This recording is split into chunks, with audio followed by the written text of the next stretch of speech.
Hi, everyone. Welcome to today's Program Yourself Thin podcast. Today, we're talking about protein and how protein is not going to make you thin. Now, it can help make you thin, okay? But mainly what I'm talking about when I talk about protein in this way is that at this moment in time, protein's kind of having its moment, right? Where you're going to start to see the exact same thing that's played out kind of originally with no fat, no sugar, no carbs, no gluten. Now it's going to be all about protein. Okay. And this is what the food industry does. This is what the diet industry does, is that they make it all about one thing for a little while and then it changes. And understanding that, yes, protein's important. Protein's important. Cutting carbs, refined carbs down is important. Cutting fat down for most people is important. All these things are important. Okay. Please understand. The problem is that the diet industry conditions us to think about these things as cure-alls, that if we just do this one thing, that's what's going to fix it all. And so now it's going to be all about stuffing as much protein in your body as you possibly can. And this is the core problem, because there is no one thing you're going to do to master your weight. Your weight is really a function of a holistic, comprehensive system, if you want to put it that way. And so, yes, in one level, protein's important. Absolutely. All those nutritional things I mentioned are important, but by themselves, none of them are going to get the results you want. Right. And this is what you have to realize. And you're going to see it with protein. I want you to see it with your eyes with protein, how they're going to make everything about protein. You're going to be conditioned to think, how can I get more protein in my body? And what's going to happen is you are going to find at the end of this protein cycle, you're not going to be any thinner or weigh any less than you did before the protein cycle, before the no carb cycle, before the no fat cycle. Because one thing's never going to do it. Okay. And you've got to see this, because until you see this, you're going to keep falling into it. And it's like a hamster wheel. And you get in there, I want protein, and you work on that. And then the next, who knows how long? It might last a year. Who knows? It could be a couple more months, a couple more years. Who knows? And it might be prebiotics. It might be probiotics. It'll be onto something else. Right. And this is what the industry does. It makes it all about one thing. Right. We can take this back. If you look at the diet industry, it's always the same thing, right? Every single diet you know about really is built around one thing. It's the one thing concept. It's a marketing idea. This is a real philosophy they build on, because they know that you, as a person who wants to lose weight, are overwhelmed and exhausted and tired and frustrated and just tell me what to do and I'll do it, is what you think. And so I say, okay, just count your points. Just stop eating for 16 hours. Just track your calories. Just stop eating carbs. Just eat protein. And they always give you one thing, right? Each diet's built around one. Just eat Mediterranean food. It's always one thing, but it's never just one thing. We need a comprehensive, holistic approach to changing our weight. There needs to be a mindset section, a lifestyle component. And when it gets to the eating piece, it's not just about one macronutrient that we need to focus on adding or subtracting. It's about the whole. It's about combining them in the way that works best for you so you can get the results you want. But most importantly, it's about realizing that it's never just one thing. Because when you keep buying into the one thing idea, what happens is you dive into that one thing, do it, and you don't get the results you want. And then subconsciously you start looking for the next thing that it must be. And what happens is you get into this loop of waiting for the next thing. And this is probably what you're doing as a dieter. You're just waiting for this next thing to kind of, well, what can I do next? Tell me what to do. This is the biggest problem, because if the first time you ever did a diet, you instead kind of settled down and said, let me figure out how I can change my mindset, my lifestyle, and eating. Let me tweak it so that I can think, live, and eat like a thin, healthy person in the most easy and enjoyable way for me. Let me focus on that. And I'm going to dedicate my life to it. And if all those decades ago you had taken that path and that approach, you would be in a completely different spot right now, because you would have improved, you would have grown, you would have figured things out, you would have put together a complete system for you to live by. But instead, that's not where you're at, not even close. If you're really honest with yourself, you're in the exact same spot you were when you first started, before you started your first diet. Just tell me what to do and I'll do it. And here you sit 30, 40, 50 years later, just tell me what to do and I'll do it. No, you won't. No, you won't, because it's not enough. It's not enough just to be told, eat more protein. It's not enough. You need this holistic strategy that you keep tweaking and building as you go along. And when you stop thinking about something as being the one thing that's going to fix it all, you stop putting all your faith into one thing, and you start putting the faith into yourself and your ability to figure out a system that works for you. And this changes everything because you start to move forward building your own approach. And yes, new things come down the pike and you take them into account. You take the words that work, weave them into your system, discard the ones that don't. So you're always optimizing and tweaking your system. But you build so that next year you're in a completely different place than you're in now. 5 years, you're in a completely different place than you're at now. And that's not what you're finding with the diets. What you're finding is that you keep cycling and ending up in the exact same spot you started over and over and over again. And I'm telling you, the core reason why is because you're buying into this idea that one thing's going to change it all. So no, protein is not just going to fix your weight. It's not going to just make your bones strong. It helps, but a lot of things help.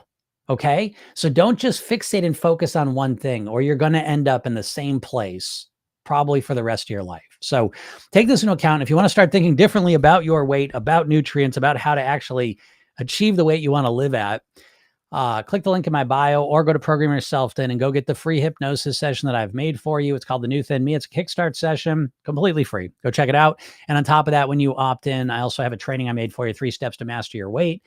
And I have a bunch of other free things that I got waiting for you. So go check those out. And if you have any questions, feel free to ask them. I am here every day, Monday through Friday, to help answer any questions you have so that you can actually get to your goal weight and live the rest of your life there. So yes, any weight loss questions are welcome.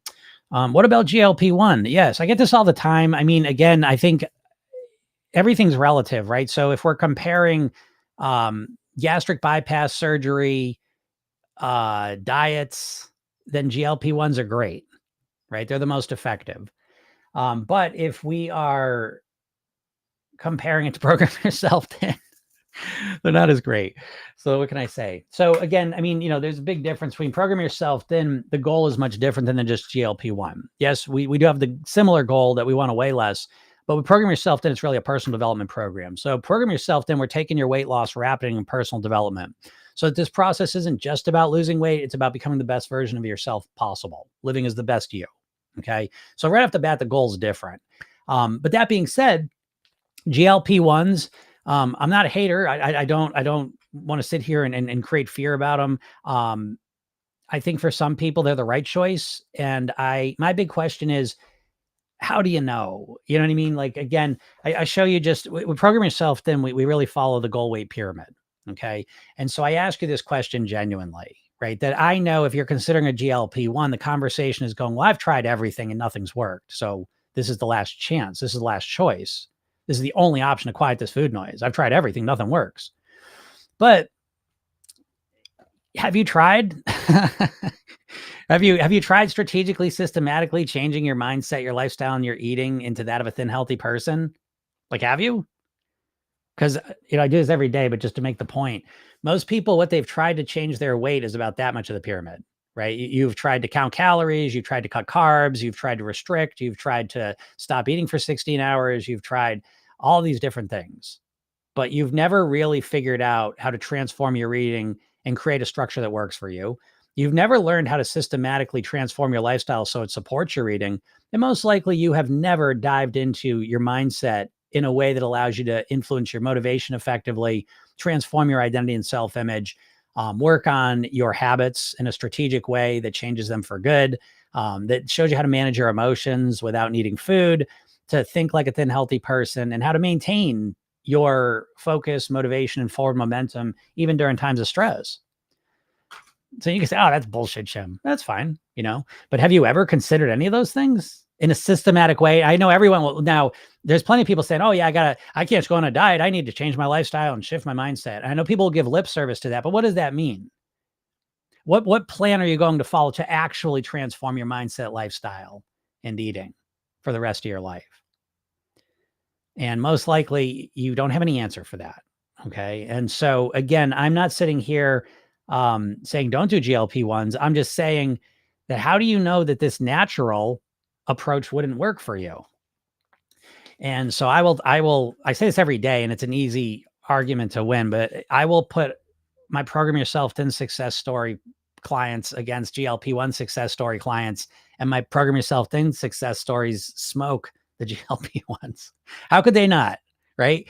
Which would you rather have? Would you rather lose weight that you got to inject yourself forever and you always feel full and you never really enjoy food very much anymore, ever again, ever in your life?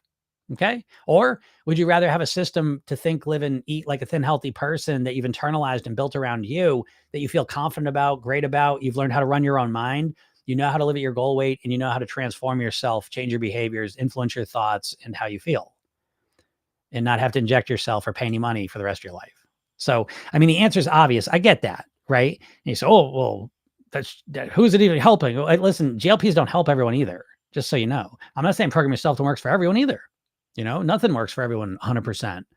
But what I'm saying is, I don't know. I say this because, for most people, Program Yourself Thin isn't even the right thing for them. I say that Program Yourself Thin is not for most people. I just make that crystal clear. It's for the overthinkers, it's for the perfectionists. It's for the people that take a lot of action. That's who Program Yourself Thin's for. And a lot of people just don't want to do that. And I respect that. It's fine. No judgment here. And I think GLP-1s are probably your best bet. But a few things about GLP-1s that we ought to know is that, first off, we got to see, the big thing is you get 16 months of weight loss with GLP-1s. A lot of people don't realize that.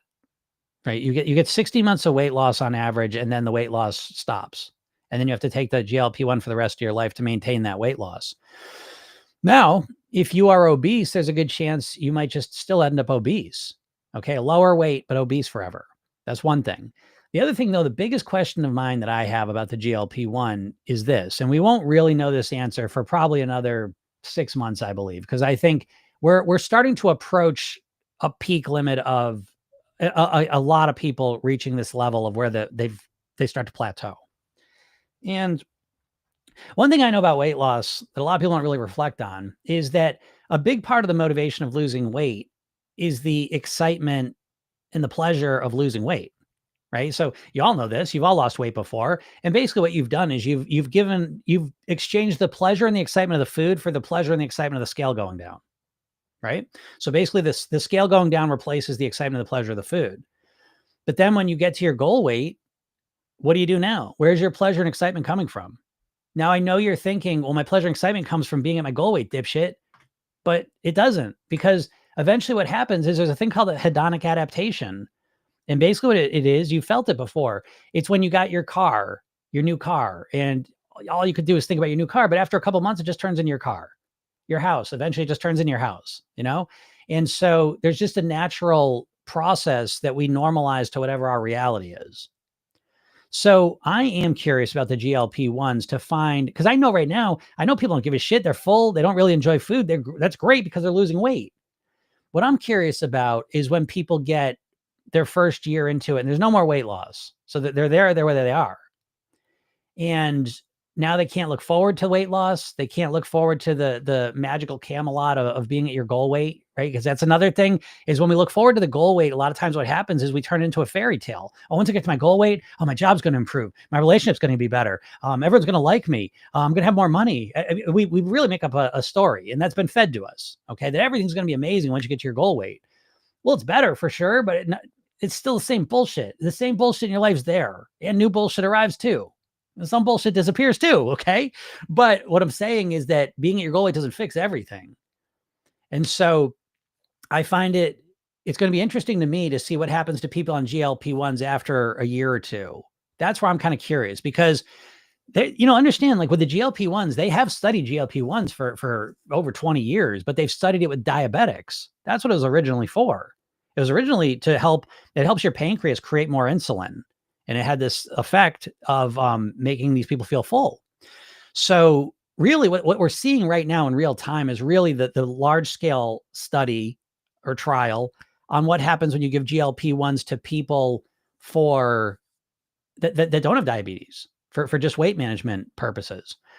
And I'm curious to see what happens, because, people are going to get to their goal weight, and now they're going to be, just living their lives. But now, like, it's, the birthday's coming up, the anniversary's coming up, the special occasion coming up, vacation's coming up. You're going to Italy, let's say. And now all of a sudden it's like, I don't even give a shit about the food. We'll see. We will see.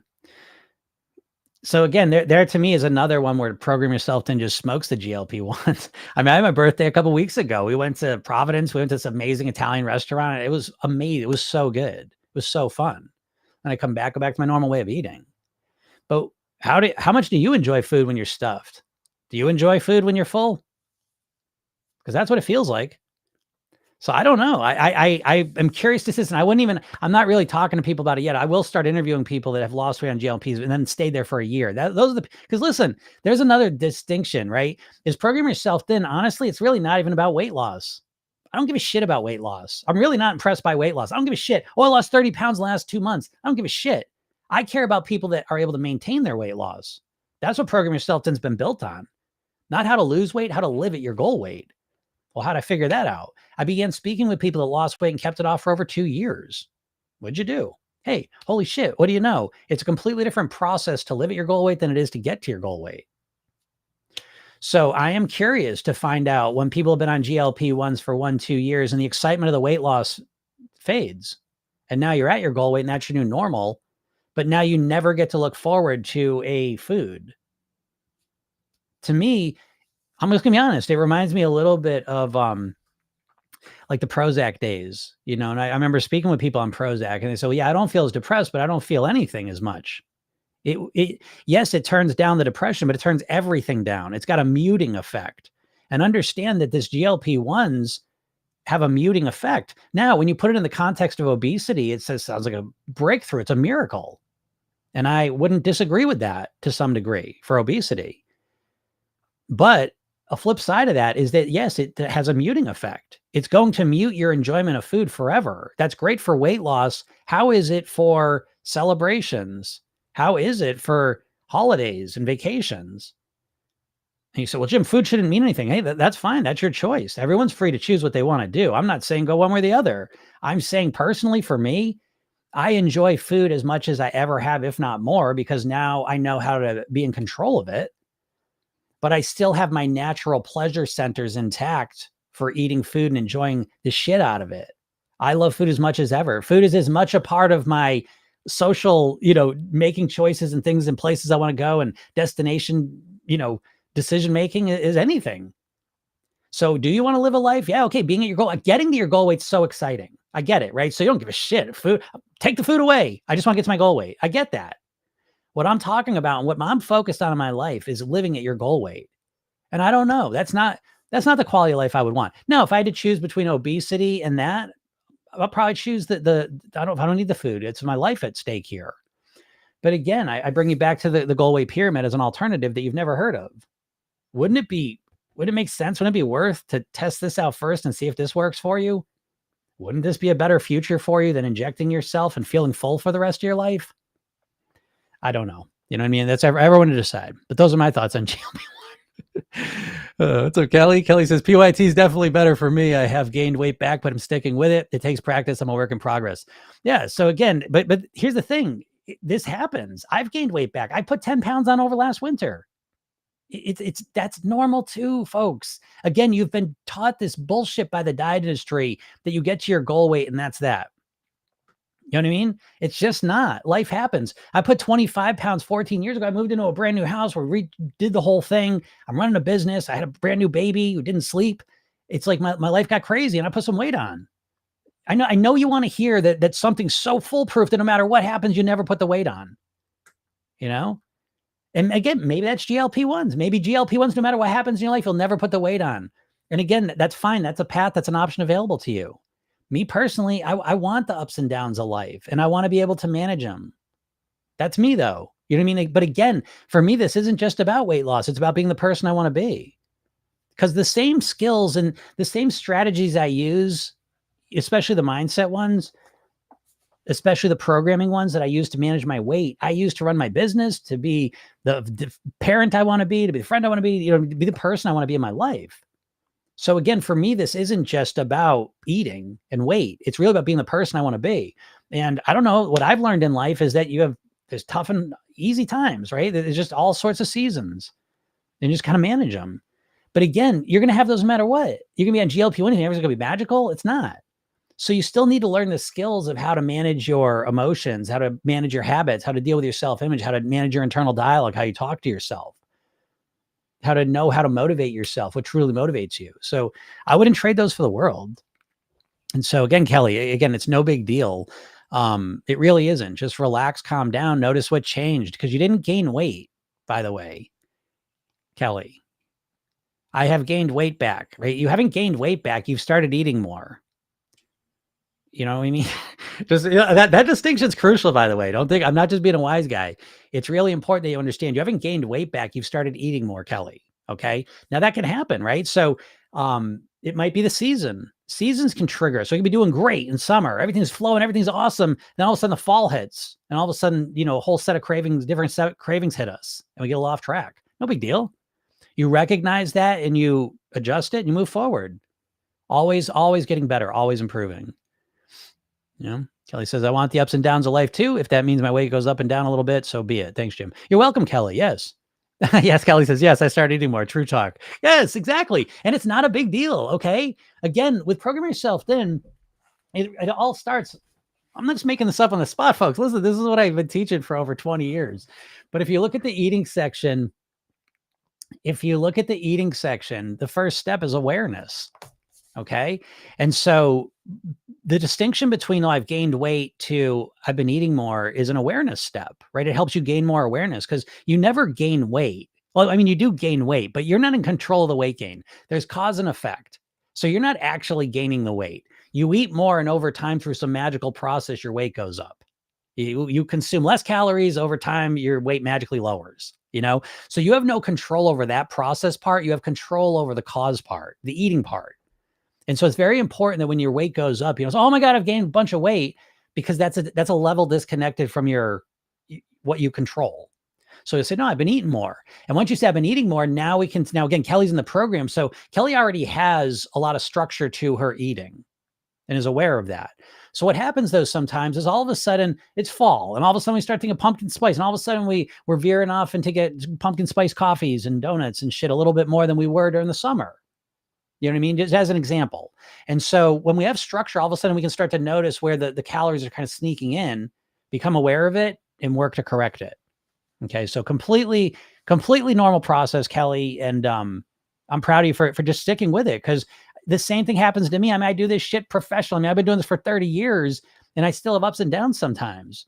But again, and I talked about it this winter when I put 10 pounds on, I talked about it in real time. I wasn't freaking out. And I'm down, by the way. So I'm right. It's off. It's gone. And I'm back to my normal weight, but again, this is normal. And I don't think dieting completely gives you a broken mindset in so many ways. But one of the big ones is really dieting puts this idea in your mind that you're just going to get to your goal weight and stay there, and there's no sense of, like I always say, like managing your weight is almost like surfing. It's this active process where you're constantly engaged in responding to the situation, because the situation is always changing. You don't live in a vacuum. You don't live in like this static reality. Your reality is always changing. The seasons are changing. People are changing. Work's changing. Your moods are changing. Everything's changing. So you need to have an ability to be able to adapt to that, respond to it. It's completely normal. Content one says, what's up, Sherry?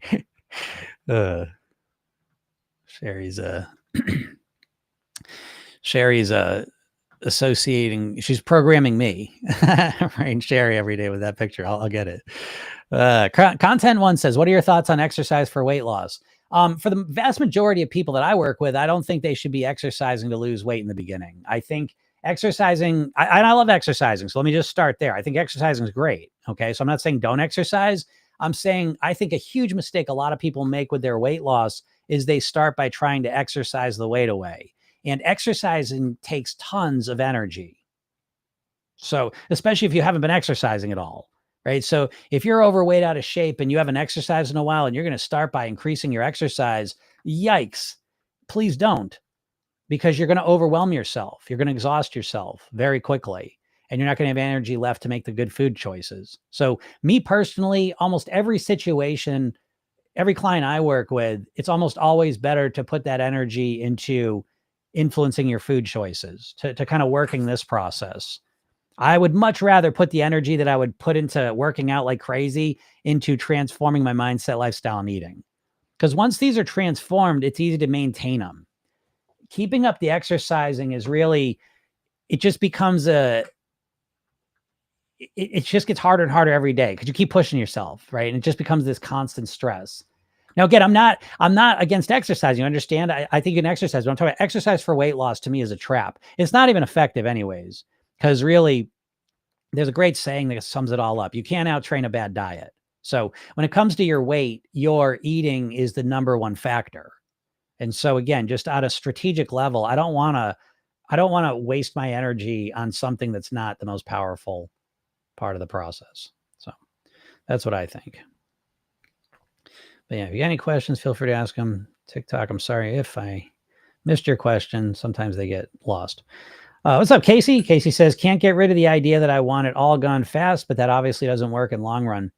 Yeah, well, Casey, you don't have to get rid of the idea that I want it all gone fast. You're never going to get rid of that idea. Okay. You're all humans, folks. You're never, ever going to get rid of the idea that you want to get rid of the weight fast. And the diet industry really is built on this, So the diet industry really exists simply because you're so impatient. And we're all impatient. All of us are impatient. So that doesn't make you weird. And you certainly do not need to get rid of that idea in order to lose weight because you're never going to.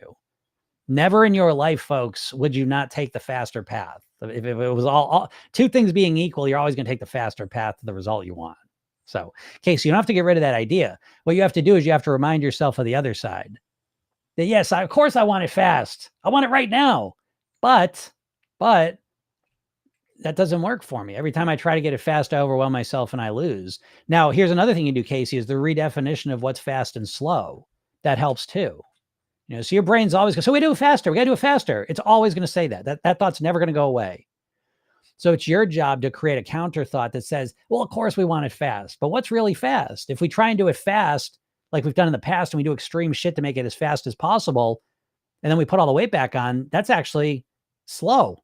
Actually, wait, that's no weight loss, right? If you lose 50 pounds in a month, just not eating, you completely say, that's it, closed for business. I'm not putting another thing in my mouth. No water, no food, nothing. And you lose 50 pounds in a month.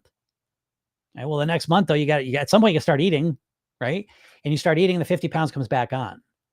Did you lose 50 pounds fast or did you not lose any weight? Well, it depends on where our frame of reference is. If we're zoomed into 1 month, holy shit, 50 pounds in a month, that's fast weight loss. We zoom out and look at the 2 months. Oh, that's no weight loss. And so most likely, the experience for a lot of you is that what you think is the fast weight loss, these paths you keep get on, are actually no weight loss at all. And you're probably at the same weight or higher than you were before you ever started a diet to lose the weight fast. So the fast weight loss is absolutely a trap, and it's like anything in life, anything you want to learn in life. If all you care about is how fast you're learning it, you're almost always going to learn it slower. Do you understand? It's a concept in music. We always talk about it. It's like, in order to go fast, you have to go slow in order to go fast, right? Meaning that a lot of times, like if you're learning a song, you want to play it like the song, but you can't because you don't know how to play it yet. So how do you learn it? Well, you go slow. And if you'll go slow enough and reduce the mistakes, that's ironically the fastest way to learn. I don't know if it's ironic, but the slower you go learning it and taking your time and avoiding mistakes, even in the first things, right? The faster ultimately you're going to learn the song. Whereas if you go into it and you try and play it like the real thing, you keep making mistakes and you're programming mistakes into your body and mind. And so ultimately you may never get there, and if you do, it just takes longer and longer and longer because you're programming mistakes because you're trying to go fast. Whereas if you went slow, you train your fingers to go in the right spots. Does that make sense? Right? Because it's no different than this. So I get it, Casey. Again, don't judge yourself for that. And don't try and get rid of that thought that you want it to be fast. Build that counter thought up more. Give that your attention. And that will help you.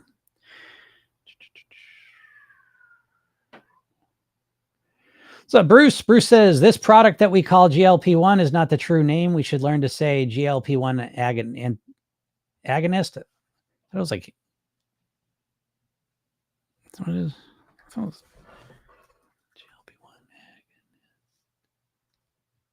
Yeah, that's what I thought. It's a GLP-1 antagonist, not an agonist. Agonist. It'll be helpful to learn for people to learn to distinguish between the natural hormone from the pharmaceutical. That's a great point, Bruce. Yeah, agreed. More says the only way I can maintain my weight is by alternating 500 and 1,000 calories every other day. I mean, that's the only way you know of at this point. You know what I mean? So again, we got to be careful. Our brain is very self-limiting, so it takes our experience and says, this is the whole of experience, and it rarely is. So again, I'm not saying that might work for you. And again, what works for us, that's another funny thing to kind of meditate on, because I find this a lot of times people will say this, especially dieters, where they'll be like, the only thing that works for me is when I completely cut out carbs. And say, okay, well, then why are you overweight right now? Well, because I can't keep cutting out carbs. I can't stick with it. Well, so why did you say it works? Well, because that's the only way that I can lose weight. But you're overweight. Yeah, but that's the only way I can do it. Well, but you can't do it.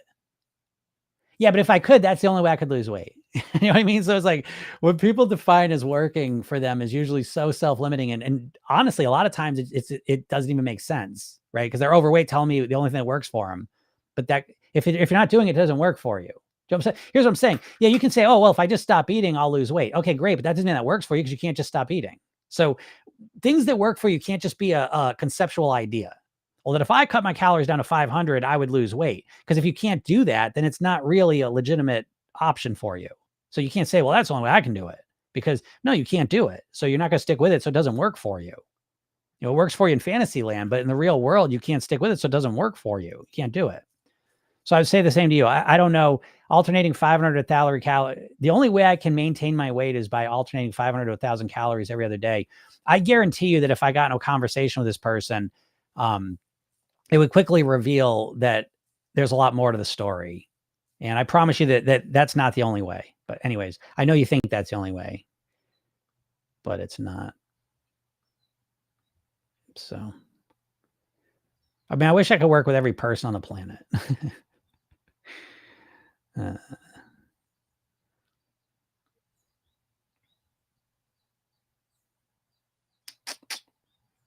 word antagonist means substitution.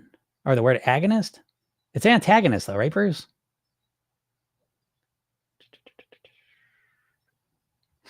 Yeah, that human hormones too low because of chemicals in our food. I don't agree with that, but I think that I think our GLP-1's naturally low. I agree with that part. And I think our GLP-1's naturally low because people don't eat enough whole natural foods. So I definitely think the chemicals play a part. So I don't disagree completely, but I think the bigger issue, in my opinion, the number one reason people are hungry all the time is because they're not eating enough whole natural foods. Right. And I guess I suppose you could kind of look at that and say, well, it's also because of the chemicals or whatever. But I like to clarify as clearly and clarifyingly as I can, because the diet industry is constantly confusing you. You have to understand the diet industry is not there to help you lose weight. Yeah, I wish you could, if there's one idea I could put in people's heads, it might be this, that the diet industry is not here. It is not here to help you lose weight. The diet industry is a branch of the food processing industry. I can't stress this enough. You got to understand this, because Weight Watchers was owned by Heinz. Jenny Craig was owned by Nestle. Atkins Food Products owned by the same company owns Onions, Pretzels, and Cinnabon. Slim Fast owned by the same company owns Ben & Jerry's ice cream. These companies do not want you to lose weight long term, because in order to lose weight, you've got to start eating more whole natural foods. And the last thing in the world these diets want you to do is start thinking about your food choices in the terms of whole natural versus processed, ultra processed. That's why they shove fucking macros down your throat. Because when you start thinking about calories, macronutrients, timing, anything except whole natural versus processed. So you're going to get 5 million distinctions that have nothing to do with whole natural versus processed, because that confuses your brain. That's why you're getting even protein now, because protein takes the conversation away from whole natural versus processed. Carbs takes the conversation away from whole natural and processed. Low fat takes the conversation away. Calories takes the conversation away. And yes, you're not consuming enough fiber. Fiber is the number one nutrient lacking from your diet. 1,000,000 times more than protein, folks. Again, protein's important. I'll never argue that. I would say for the vast majority of Americans, fiber is more important for you when it comes to your weight and ultimately your health. And so eating more whole natural foods goes a far way towards increasing the GLP-1. And you know what, honestly, Bruce, I wouldn't even be surprised if there is some chemical within these ultra processed foods that does somehow limit, um, the GLP-1. I tend to think it's more the concoctions than a chemical. Although I would definitely would not be surprised by some specific chemical that limited GLP-1. But I tend to think more that it's the absence of fiber and micronutrients that come from whole natural foods, and the processing and engineering of food is really about removing fiber. And that again, I think happens naturally because fiber didn't process well. Okay. And it leads to these processed foods or concoctions that create the most addictive response in you. And what that means is, again, you take the fiber out first, so it hits your bloodstream faster.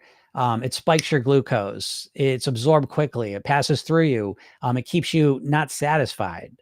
So there's a lack of micronutrients and fiber in the processed food you're eating, and it's causing your body to feel hungry all the time.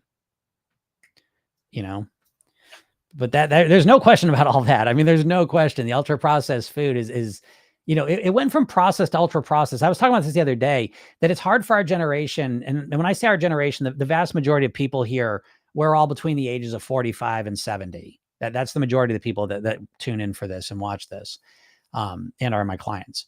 And what happens for us, one of the tricks is that the processed food that we started with is not the processed food that there is now. And that's a big mistake, because in our minds, we code the processed food now, the ultra processed food, as kind of the processed food we had when we were kids. And it's a completely different thing, So yeah, the ultra processed food, that really deserves your focus, folks. It's probably the most important food paradigm to understand, I would say. What's up, Kim? Kim says pumpkin spice should be illegal. I saw pumpkin spice frosted flakes in the store. Yes, people go crazy for pumpkin spice. I fortunately am not one of them. But again, I will tell you, this is done in a study. This was a fascinating study they did, where they got a group of obese people and they tried different kind of interventions with them. And the big distinction of intervention was this, that one was they kind of had diet interventions, like tell them what to do, you know what I mean? Have them track different things, monitor different things, try and influence different things. So they'd tell them different ideas of what to do. And on the other side, what they did is they taught them about the food industry, the food sources that we have access to in this country, nutrition. You start to learn about those things. And that turned out to be more effective. And I think one thread of that area is when you start to learn how these food companies manipulate you, it's very eye-opening, in the same sense that, when you learned about how the cigarette companies were manipulating people to smoke, it was very eye-opening, and the same thing's going on with food. And one specific way they do this, and this was so interesting to me. Now I get these books confused after a while, but it was called The Dorito Effect. It was such a great book. One of my favorite books of last year. And so the Dorito Effect, one of the key points that I really took away from that book is that they compared us consumers to livestock. And in essence, it's the same industry that feeds us both. Okay. And the issue with livestock is getting them to eat a lot of food, right? Because the point of livestock is to get them to eat as much as possible, as you can turn them from baby into product. Okay. And with consumers, you just want them to eat as much as possible, because obviously you make money from that.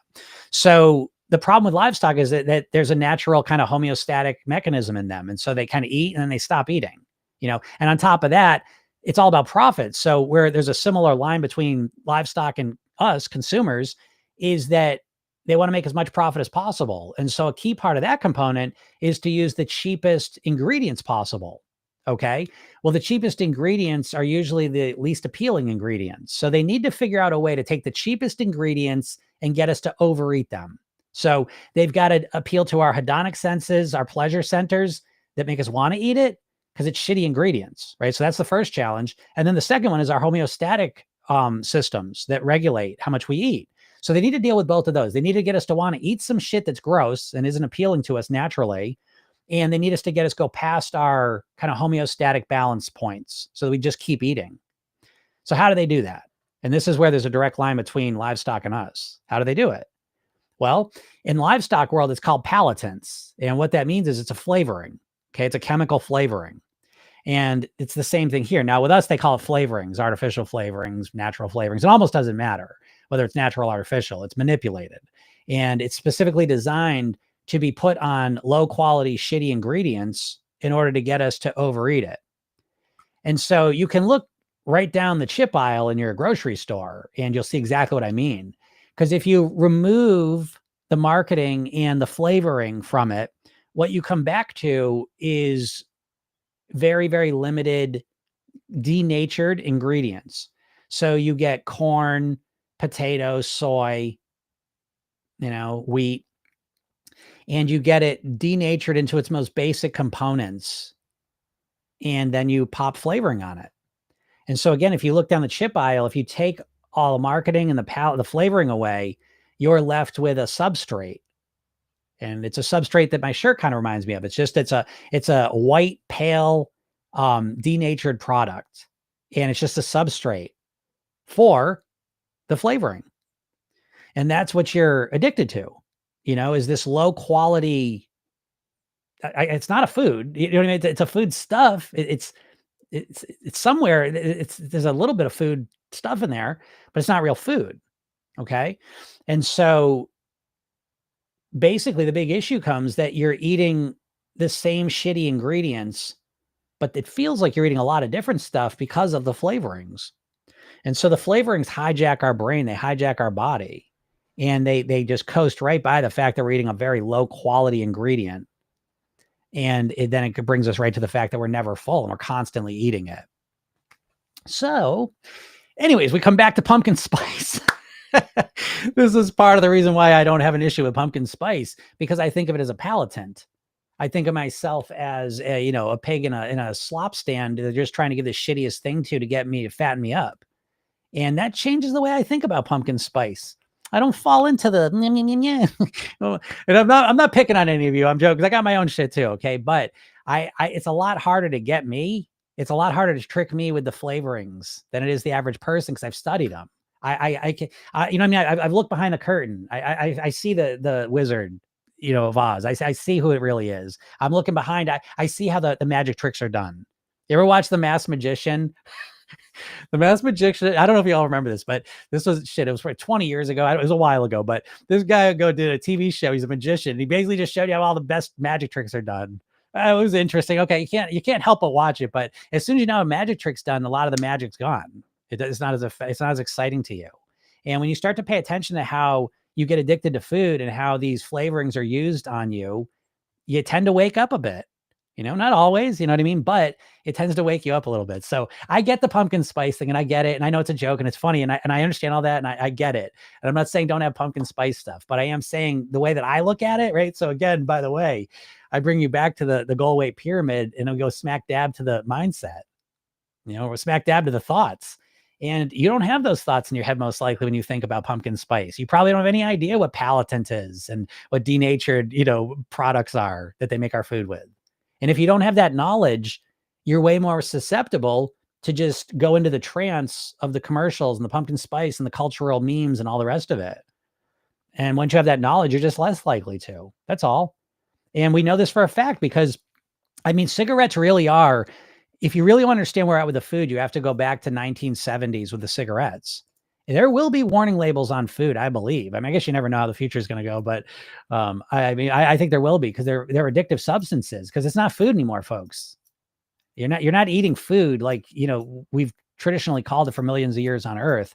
You're eating food stuff that the Earth's never seen before until the last 50 years. And you have no sense of that, most likely. And so you're treating it all as food, and you're wondering why you can't have any control over it. You've got to change the way you're thinking about it. So anyways, yeah, okay, exactly, Kim. Yeah, Kim says, put Campbell's cream and mushroom soup on anything and you'll eat the entire pot. Agreed, right? And again, and by the way, that's really the journey we're all on, and that's where, again, I go back to the pyramid. It's the eating piece, because we're all different. So again, we're all susceptible to different things differently, because, we all have different preferences and genetics and environmental factors and all this stuff. So again, the journey is about figuring out what are the things that trigger you, that bring you out of control, and starting to recognize those, start to work with them, dial them down, dial up the things that keep you in control, and do it that way. Barb says, such a good point. Thanks, Barb. How's it going? Diane says, I am eating a lot more whole foods these days and don't have cravings anymore. All right, there you go, Diane. So again, that's kind of a best case scenario, but I think pretty much across the board, folks, if you start eating more whole natural foods, you're going to feel a reduction in cravings, simply because it's the GLP-1 effect. And I really, again, it's what bothers me so much. So I'm not against GLP-1s. Like, I get it. I'm not sitting here demonizing them. What bothers me so much about it is that they'll throw out words like food noise, or you're never satisfied. And then there's like they make it seem like the only way you can ever get rid of food noise and feel satisfied is to take GLP-1. And that's not true.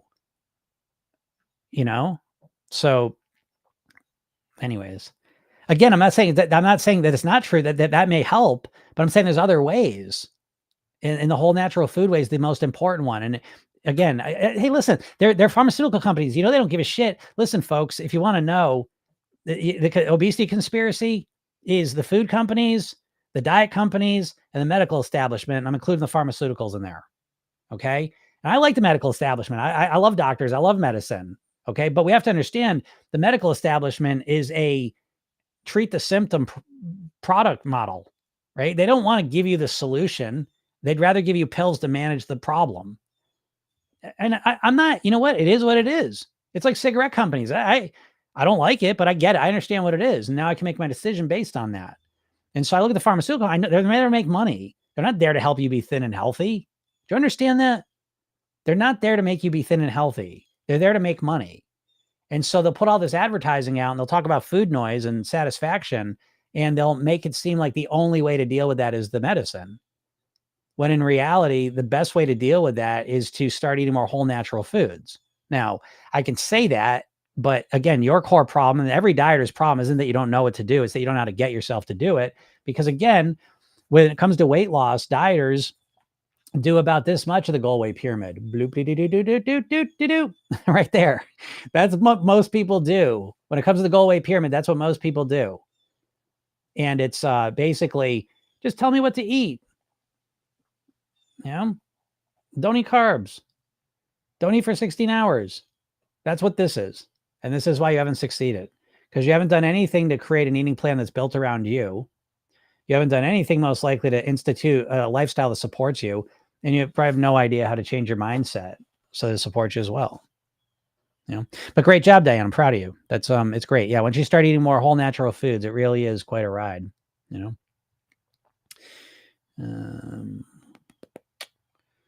Bruce says, great info. I'd like to discuss further in DM. Yeah, sure, Bruce. Shoot me a message. And says, it's so easy to make homemade, natural, and whole pumpkin spice flavoring at home with real food. Oh, interesting. Great. That's a great point. I love that, But again, it's not about the pumpkin spice, folks. You understand? It's just, it's a little bit about the pumpkin spice, but it's a lot more about that it's a cutesy new way to, get your sugar fix, or your calorie fix or your glucose fix. I don't mean to be a bummer here. And again, I'm not saying don't have those fun times sometimes, but what I'm saying is, if you're 80 pounds overweight and you're miserable about it and you have health issues because of it, and all of a sudden pumpkin spice time comes out and you feel like you can't control yourself, those are the people I'm speaking to, and it's so that in that situation, it's not cutesy to me, so whatever though, but I get it. It's marketing, but again, once you learn to see it, it helps. Right? But yeah, pumpkin spice flavoring at home, that's interesting. But again, people don't want to do that because they just want to put pumpkin spice stuff on their favorite treats. It's not the pumpkin spice. Do you understand, folks? It's not the pumpkin spice. It's the thing the pumpkin spice is on. That makes sense. Casey says that whole you're overweight because of carbs argument has opened my eyes. I'm shocked. I don't know what that argument is. Is that the argument that I don't know. I've heard people say you're overweight because of carbs, which is the dumbest shit ever. The healthiest populations on the planet have and always will be the populations that are high carb, low protein diets. That's like a fact. I don't know, folks. Do we want to argue that? Anyone want to argue that? Let's do it. Let's do it. Carbs aren't what making you fat, folks. Refined carbs, maybe. Processed carbs, maybe. Okay. Whole natural carbs are not making you fat. They're the opposite. They're the things that make you thin. But anyways. JD says, I need to go to rehab for real. Yeah, I mean, but rehab's not going to help you a lot of times. I mean, rehab has its thing. Okay. You know what I mean? But um, ultimately, what dictates your success is how you manage your environment. That's the most important piece. So that's why rehab doesn't have a great success record a lot of times, because you pull yourself out of the environment. Now, again, they're getting better and better and better, I think, at addiction science and treatment. But again, ultimately, it's how do you manage your environment that you live in regularly. Casey says, though I gained weight over the last year, your advice has genuinely changed my perspective a lot. Well, great job, Casey. I mean, listen, this path is, I always say this, the weight loss is inconsistent and unpredictable in the short term and very consistent and predictable in the long term. And very rarely have I seen people's weight loss just start here and just go straight down to where they want it to. And I know that's a bummer for you, but usually it's just this wibbly wobbly all over the place kind of path. And so again, Casey, just keep at it. Keep learning. I don't know if you're in the program, but something you really ought to work to get into probably. If you listen to this a lot and this makes sense, it may make sense to make a bigger commitment to the whole process. But again, just at least keep showing up. And, if you keep working on something, you tend to get better at it. So just remember that. Diana says, I feel defeated, gained 15 kilograms after going into a relationship, kept my weight off for 3 years. Yeah, Diana, sorry to hear that, but again, there's a lesson to be learned here. And the lesson is that when things in life change, a lot of times it changes our behavior. And so, a lot of times what happens is they'll go on a diet, they'll lose weight, they'll keep it off for 3 years, right? And then great, right? You made a lot of great changes. Then all of a sudden you get into a relationship and now your whole reality kind of changes and you try and hold on to the way you lost weight when you were alone, and you try and just hold on and do that. But now you're in a new relationship and you can't make the two work together, right? Because your diet was rigid, I bet. I bet the way you kept the 15 kilograms off and kept it off, I bet it was kind of rigid, felt somewhat rigid. You had to live a real certain way. And all of a sudden you have a relationship and now things kind of change and you feel yourself getting pulled off track and you've gotten 15 kilograms off track. Okay. What I see a lot of times in those situations is that it's almost like you have to relearn how to manage the weight with the new reality you have. And so I know that there's specific behavior patterns that entered your life with this relationship, going out to restaurants, cupcakes in the morning on Saturdays, little things you do. And that's where the 15 kilograms have come from. So it's up to you to identify those things and start to whittle them down, dial them down. Keep the ones that are most important, but start whittling some of the other ones down. So, but again, the biggest thing I would say to you, Diana, if I had to guess, I'm just totally guessing here because I don't know a lot of your detail here. But what happened is this relationship started, you try to do the same thing you did when you were alone, but you're in a completely different reality. So it doesn't work. And you weren't able to make that transformation of what you did to what you have to do now in this new situation. And if you've started changing your focus that way, you'd probably make some pretty good strides because clearly you have the ability to do it. Okay. So Anna says, I've managed my boredom eating thanks to listening to your lives. Thanks. You're amazing. Well, thank you. I appreciate that. A little screenshot of that. I'm trying to get I shouldn't wear these white shirts because these white shirts, I can't see the comments too well. But that's great, Anna. I'm proud of you. Again, yeah, I love that because, again, that's what we're looking to do here is that we're looking to not just like force ourselves to not eat when we're bored. We're looking to manage it genuinely. So Anna, that's a big deal. That's great.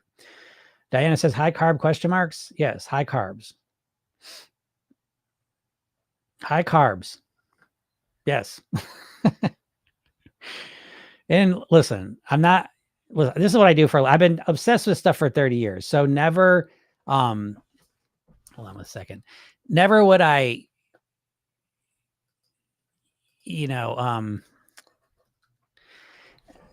I just know a lot more about this than other people. So I'm not picking on anyone for if you don't know about the carb thing, because if you're like most people, you're just at the mercy of all this marketing.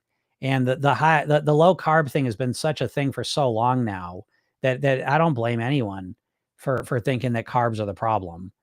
But what I'm saying to you is that, and you could start with the blue zones. I think the blue zones is a great place to start.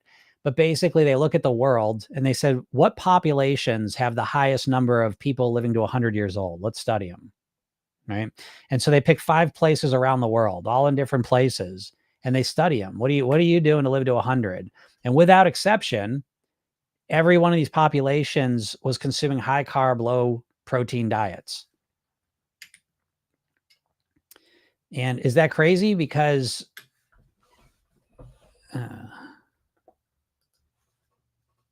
hold on.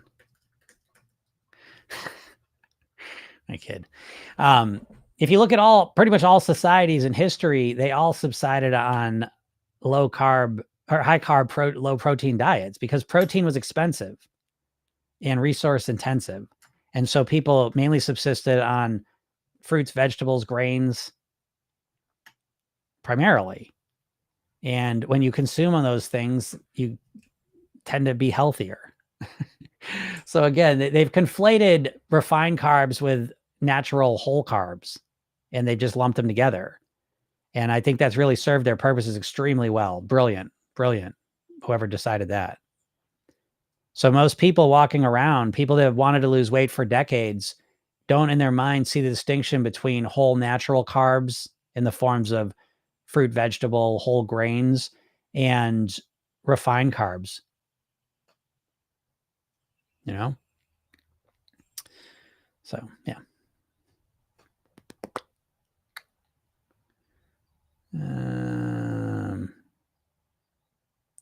Yeah, Casey says you're right. It basically feels like I'm back at square one. Yeah, that's the problem, you know. And it's funny because I say, like, you know, I'm here to tell you, like, this is about Program Yourself is all about living at your goal weight. And you know, I had Kelly here. Kelly's in the program. She's gotten some good results, and she's put some weight on. I put some weight on in the winter. It's not a big deal. So the big difference, though, for me and Kelly is that we're not starting back at square one. That's the biggest thing. I always say the number one rule, in my opinion, the number one skill of living at your goal weight and probably even getting to your goal weight is the ability to get back on track quick. You know, dieting gives you this bullshit idea that you're going to start your diet 100% perfect. This is the biggest diet issue right here in a nutshell. This is why every diet's the same and why you're never going to succeed with a diet. If you want to know, I'm going to tell you, because every diet's the same. Veganism, carnivore. Why are they the same? Because someone as a dieter is going to start that plan on Monday, day one, 100% perfect. And what that means is you've completely changed your eating 100% in one day. And your goal is, and your plan is that you're going to stick to that 100% perfection until you reach your goal weight. That's the subconscious plan you bring into your weight loss. And it's ridiculous. It's overwhelming. It's impossible. And so Program Yourself then starts completely the opposite, that we start with what you typically do. We're not trying to change everything because that's not a good plan for long-term success. We're going to strategically focus on what's going to give you the best results initially. We're not going to change all of your eating. We're going to focus on your highest calorie habit and change that. We're going to start weaving some healthier natural foods into your body and life. Build that. Build on top of that. Keep building. And so when we get a little off track, it's not like a dieter, because a dieter, it's almost like you're always standing atop a house of cards and just waiting for it all to collapse. And in Program Yourself, then we build ourselves on top of a brick structure, steel structure. So that even if we slip or fall a little bit, we've got this structure we can kind of climb back on and get right back to where we were. So we're not starting from day one. That's the biggest difference. You know?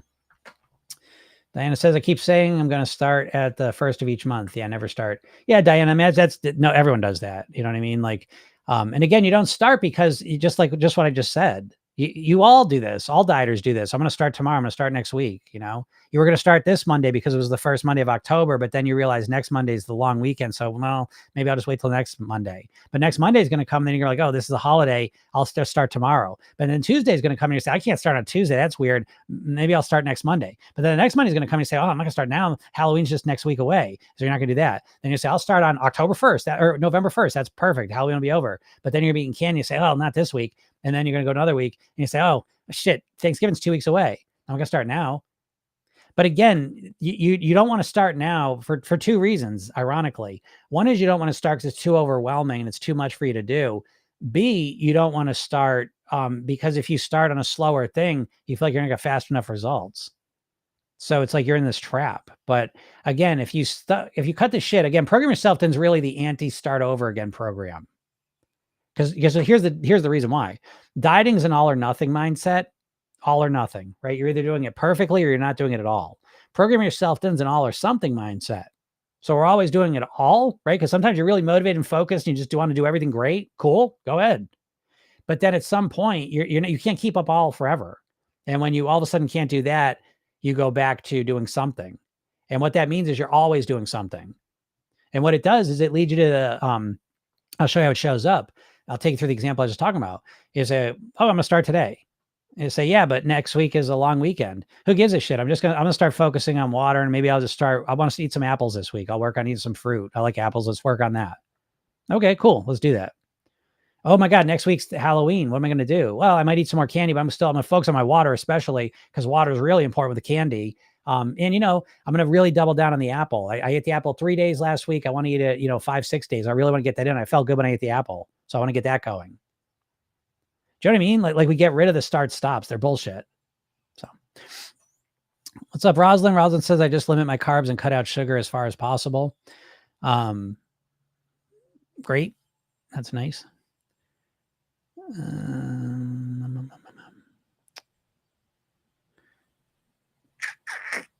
Yeah. Diana says,